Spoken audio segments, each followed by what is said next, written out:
Hormuz കടലിടുക്ക് വീണ്ടും അടച്ചിരിക്കുകയാണ്. US കരാർ ലംഘനം നടത്തിയതിന് പിന്നാലെയാണ് നടപടി. അമേരിക്കയുടെ ഉപരോധം തീരും വരെ അടച്ചിടുമെന്നാണ് ഇറാൻ സൈന്യം പറയുന്നത്. ഇതിന് പിന്നാലെ ഹോർമുസ് കടക്കാൻ ശ്രമിച്ച കപ്പലിന് നേരെ ഇറാൻ ആക്രമണം ഉണ്ടായി എന്ന റിപ്പോർട്ട് കൂടി വരികയാണ്. 2 കപ്പലുകൾക്ക് നേരെയാണ് വെടിവെപ്പുണ്ടായിരിക്കുന്നത്. സായ്കുമാർ ചേരുന്നു. സായ്കുമാർ, കൂടുതൽ സംഘർഷത്തിലേക്ക് കാര്യങ്ങൾ നീങ്ങുകയാണോ?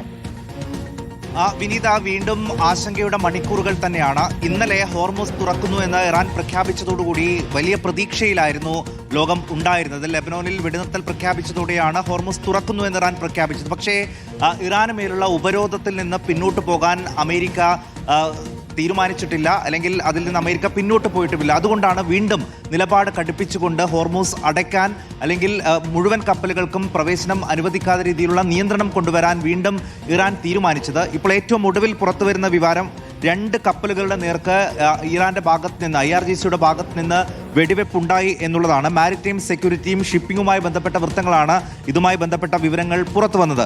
ഇന്നലെയാണ് 10 ദിവസത്തേക്ക് ഈ നിയന്ത്രണം ഒഴിവാക്കാം എന്ന് ഇറാൻ അറിയിച്ചിരുന്നത്. പക്ഷേ അമേരിക്ക അവരുടെ നിലപാടിൽ തന്നെ ഉറച്ചു നിന്നു. അതുകൊണ്ട് ഈ നിയന്ത്രണങ്ങൾ ഒഴിവാക്കുന്നതിൽ കാര്യമില്ല എന്നുള്ള നിലപാടിലേക്ക് ഇറാനും എത്തുകയായിരുന്നു. ശരി, സായ്കുമാർ വിശദാംശങ്ങൾ നൽകുകയായിരുന്നു. International desk.